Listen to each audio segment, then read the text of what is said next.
Storylab. Des histoires. Des histoires. Des histoires. Des histoires. Des histoires. Le roman s'appelle Métamorphose au pluriel. Il y a celle donc de Lisa qui deviendra Malvina, mais il y a également une métamorphose qui s'est produite antérieurement.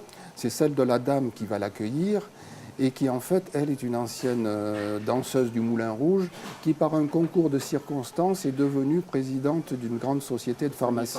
Je dois dire que bien que je ne la connaisse pas, mais j'ai pensé à Nadine de Rothschild par exemple, puisque Nadine de Rothschild s'est retrouvée, elle aussi ancienne, puisqu'elle était aux Folies Bergères, je crois, comme danseuse, et qu'elle s'est retrouvée à la tête d'un empire viticole dans ma région, d'ailleurs, puisque j'habite pas très loin de chez elle.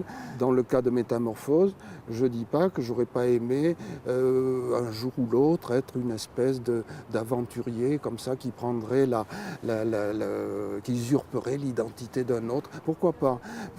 Est-ce qu'on ne se rêve pas dans une situation? C'est pas impossible.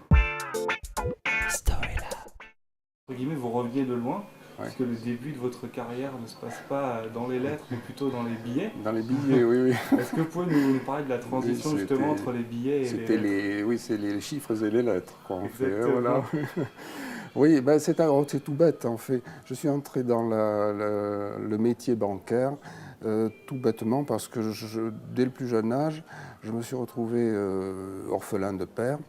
Et qu'en fait, j'ai très jeune eu la sensation qu'il fallait gagner sa vie. Moi, j'avais envie d'avoir des sous parce que je voulais aller au cinéma. Ma passion, c'était, je me disais, quand je serai grand, j'irai au cinéma tous les jours. Quand j'ai eu une dizaine d'années, ma mère a rencontré un monsieur qui a commencé à partager sa vie, puis après elle s'est mariée avec lui d'ailleurs. Et ce qui fait que, je ne sais pas pourquoi, mais durant ces dimanches-là, de repos, puisqu'elle travaillait, elle allait moins au cinéma. Elle restait plutôt avec le monsieur. Et puis moi, j'allais au cinéma. Et quand je revenais du cinéma, j'étais chargé de raconter le film. Et ça a été une école formidable. Vous allez sur le site Fnac, vous tapez roman humoristique français, il n'y a pas de réponse. Ça n'existe pas. Par contre, si vous tapez roman humoristique anglo-saxon, alors là, il y en a beaucoup. Je crois que le dernier film qui m'a fait rire, c'était il y a l'an dernier, je crois, il s'appelait Very Bad Trip. C'est un film américain, évidemment. Et là, il y avait de l'humour, il y avait... moi, ça m'a beaucoup diverti, ce film-là. L'humour de beuverie, ça vous parle? Alors, oui et non, parce que je suis quand même un amateur, je dois dire, de Groland. Moi, il me semble que le rôle de celui qui invente une histoire, c'est de l'inventer jusqu'au bout. Et si on doit simplement être le narrateur de ses propres soucis, de ses propres rancunes, de ses propres espérances, j'ai l'impression qu'il y a beaucoup de romans qui ressemblent à ce que pourrait être le recueil d'un psychanalyste qui tiendrait un journal de tout ce qu'il vit dans la journée. Je suis un écrivain très lent. Moi, j'écris malheureusement 3 pages par jour. En gros, 3 pages utiles, on dirait, en cinéma. J'envie beaucoup les auteurs qui peuvent écrire 25 pages par jour. J'aurais aimé ça. À ce moment-là, j'aurais 400 œuvres à mon répertoire.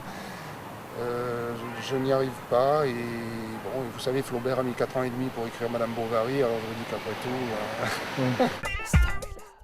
En fait, c'est ma passion d'écrire, j'adore ça, j'adore travailler le mot, la phrase, la syntaxe, je vais passer 25 minutes ou 30 minutes à chercher le synonyme parfait.